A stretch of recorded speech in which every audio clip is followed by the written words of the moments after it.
So looking at this question here, this is a pretty niche style of complex number proof, essentially. It's pretty out there in the sense that it requires knowledge of a little fact to solve it, or to complete the proof. Sorry, it requires a little niche fact, a little niche bit of knowledge about complex numbers that not everyone knows, and it's not very well taught in schools and not generally extensively covered in exams. So I wouldn't expect a question like this to come up in an exam, but in the event that it does, I'll show you how I would go about proving it. So one really important thing to note about complex numbers is that the modulus, or the magnitude, of a complex number is equal to the square root of the complex number multiplied by its complex conjugate. So this fact here is essential in completing this proof, and it will help us use this fact that we're given up here to complete the final proof. So if we know this, therefore we can say that, okay, the magnitude, or the modulus, of z plus w is equal to z plus w multiplied by the complex conjugate of z plus w. And in that same vein, we can say the same for the modulus of z minus w.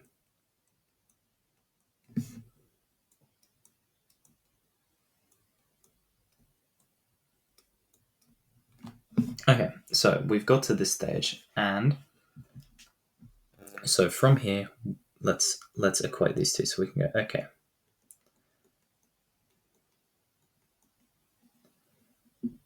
sorry, I forgot to add the square roots here as well. My bad. Okay.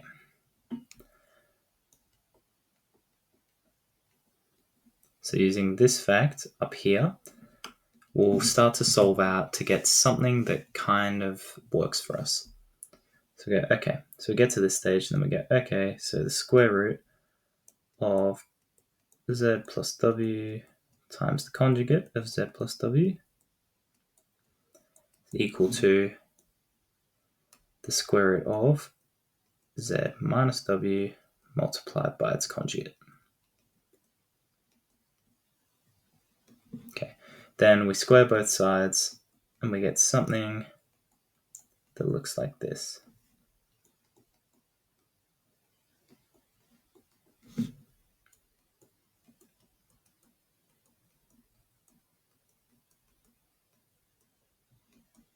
Okay, so we've got to this point. Now, this is where we need to use another little fact about complex numbers, or the property, one of the properties of complex numbers, which is slightly less niche than this one up here, but is not as well taught and not as well known really, but may be asked in proofs. And that's that if you have the conjugate of two complex numbers added together, that is equal to the addition of the two complex conjugates of each individual complex number, which sounds really confusing when I explain it like that, but it just means this essentially. We can express it like that. Okay, so knowing that fact, we can then say, okay, bring this down here. We've got z plus w multiplied by the conjugate of z plus the conjugate of w. That is equal to z minus w multiplied by the conjugate of z minus the conjugate of w. Okay, so now we're kind of getting towards territory that we can work with. And so what I would do from here is I would just expand. Okay. Z times conjugate of z plus w times the conjugate of z plus z times the conjugate of w, and plus w times the conjugate of w, and then do the same on this side.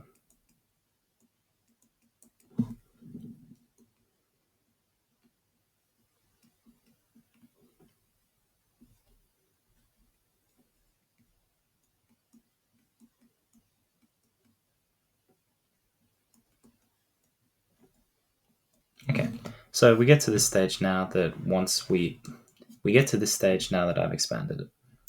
And so here on either side of the equal sign, you can see we've got common terms right here. So z times z conjugate and w times w conjugate are present on both sides.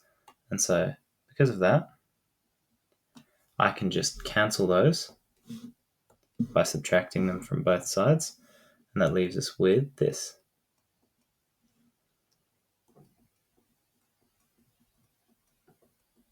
Equals negative wz conjugate minus z w conjugate. Okay, so now we're kind of getting towards something that we can work with. And so we're essentially trying to find what we're required to prove is z divided by z conjugate equals the negative of w divided by w conjugate. Okay, so the easiest way to go about this is to then add these to this side. And so what I would do is that leaves us with 0 because we're adding wz conjugate and zw conjugate to both sides equals 2wz conjugate plus 2zw conjugate. We can take out a common factor of 2 here as well.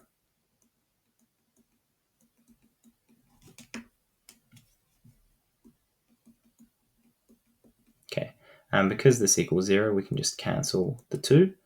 Leaves us with wz conjugate plus zw conjugate. Okay, now we are getting very close to kind of what we want, and because we want it to be positive z and negative w, you can kind of do this either way, but I'm just going to subtract wz conjugate from both sides, and that leaves us with zw conjugate equals negative wz conjugate. Okay, so what I'm going to do now is I'm going to divide both sides by z conjugate w conjugate.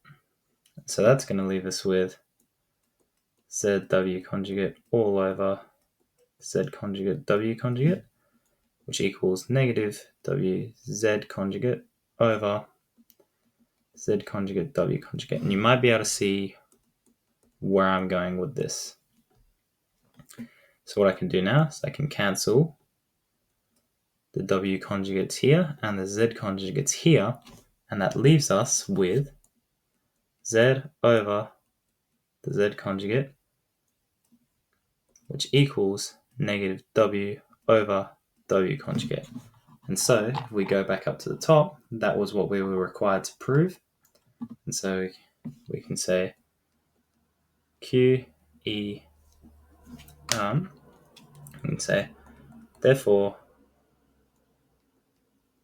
z divided by the conjugate of z equal to negative w divided by conjugate of w, QED. Hope that all made sense. It's a pretty niche topic, but it is good to know for proofs like this.